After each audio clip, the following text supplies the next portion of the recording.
আসসালামু আলাইকুম এভরিওয়ান, আশা করি সবাই অনেক ভালো আছো। আজকে আবার তোমাদের সাথে অনেক দিন পরে একটা মেকআপ টিউটোরিয়াল শেয়ার করব।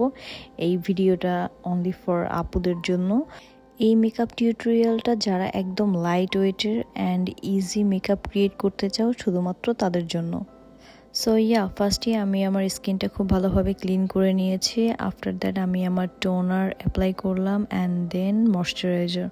মেকআপ করার আগে স্কিনটাকে প্রিপেয়ার করা আসলে মোস্ট ইম্পর্ট্যান্ট। দেন আমি অ্যাপ্লাই করে নিচ্ছি আমার সানস্ক্রিন। আর আমরা যখন ডে টাইমে বাইরে যাব, সানস্ক্রিনটা একদমই স্কিপ করা যাবে না, এটা আমাদের একদম ইউজ করতেই হবে।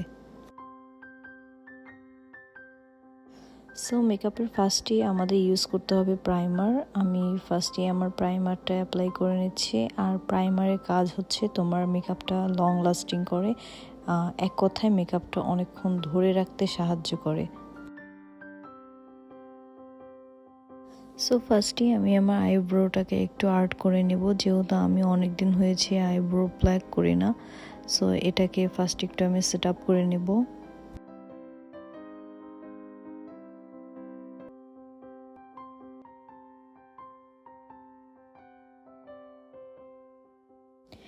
দেন আমি গ্লামের একটি কনসিলার ইউজ করে আইব্রোর নিচে যে ছোট ছোট হেয়ারগুলো আছে এগুলোকে সুন্দরভাবে কাভার আপ করে নিয়েছি।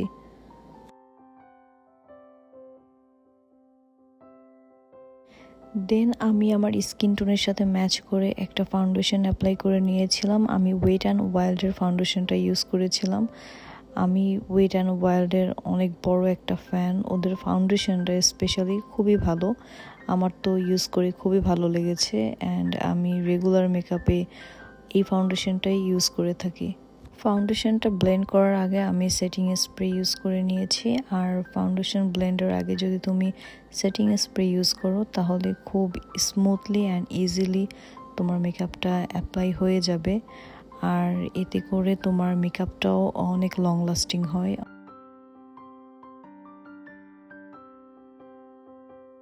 এরপরে আমি আর একটা ব্রাশের মাধ্যমে আমার আন্ডার আইব্রোর নিচে যেই কনসিলারটা অ্যাপ্লাই করেছিলাম সেটা সুন্দরভাবে ব্লেন্ড করে নিলাম।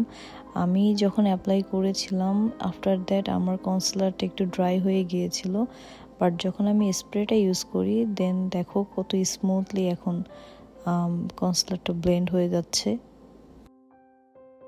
এরপরে আমি গ্লামের একটা ক্রিম ব্লাশ অ্যাপ্লাই করে নিচ্ছি। তোমরা যারা আমার মতো এরকম রাউন্ড ফেজের আছো তারা যদি এভাবে ব্লাশটা অ্যাপ্লাই করো তাহলে তোমাদের ফেসটা দেখতে অনেকটা শার্প লাগবে। আর এভাবে ব্লাশ অ্যাপ্লাই করলে তোমাদের আর কন্ট্রোল করারও দরকার নেই বা কোনো ব্রোঞ্জারও ইউজ করার দরকার হয় না।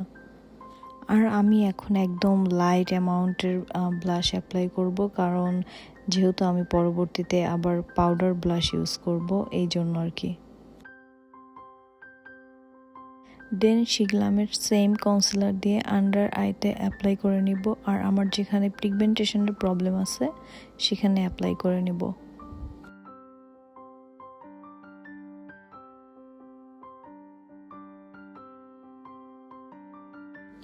দেন আমি একটা ফেস পাউডার দিয়ে আমার ফুল মেকআপটাকে কাভার আপ করলাম। তোমরা যে যার পছন্দ মতো যে কোনো ব্র্যান্ডের ফেস পাউডার দিয়ে মেকআপটা সুন্দরভাবে কাভার আপ করে নিতে পারো।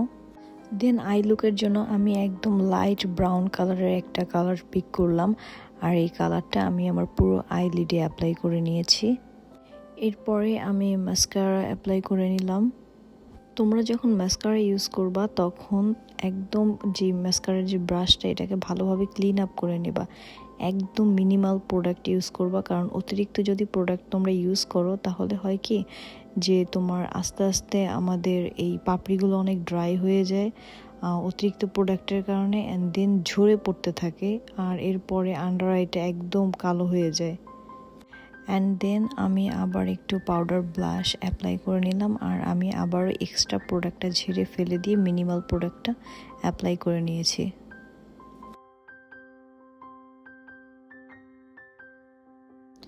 দেন অ্যাপ্লাই করে নিচ্ছি হাইলাইটার, এটাও ফ্রম গ্লাম। আর এই হাইলাইটারটা অনেক পিগমেন্টেড, আমার খুব ভালো লাগে। আর আমি হাত দিয়ে ঠিক এভাবে নাকের উপরটায় হাইলাইটার ইউজ করে থাকি, এতে তোমার নোজটা দেখতে অনেক বেশি শার্প লাগে। আর ব্রাশ দিয়ে যে আসলে এটা যার যার ইচ্ছা, যে যেভাবে অ্যাপ্লাই করে আসলে স্বাচ্ছন্দ্য বোধ করে। আমি হাত দিয়ে অ্যাপ্লাই করতেই একটু বেশি স্বাচ্ছন্দ্য বোধ করি। দেন সেম হাইলাইটার দিয়ে আমি চোখের আইলিডের উপরে একটু হালকা করে অ্যাপ্লাই করে নিয়েছি, যাতে আইটা দেখতে একটু বেশি লাইক জলি লাগে, একটু বড় লাগে। এই কারণে আর কি, যেহেতু আমি কোনো আইলাইনার ইউজ করিনি এই জন্য। দেন আমি লরিয়ালের একটা লাইট পিঙ্ক কালারের লিপস্টিক অ্যাপ্লাই করে নিলাম। এই কালারটা খুবই সুন্দর, আমি বলতে গেলে অলওয়েজই এই কালারটা ইউজ করে থাকি। সো ইয়া, আমার মেকআপ অলমোস্ট ডান। দেন সবার শেষে আমি আবার মেকআপ সেটিং স্প্রে সেটা অ্যাপ্লাই করে নিলাম। আর সেটিং স্প্রেটা তোমার ফেস থেকে অন্তত পক্ষে 1 হাত দূর থেকে এটা অ্যাপ্লাই করবে।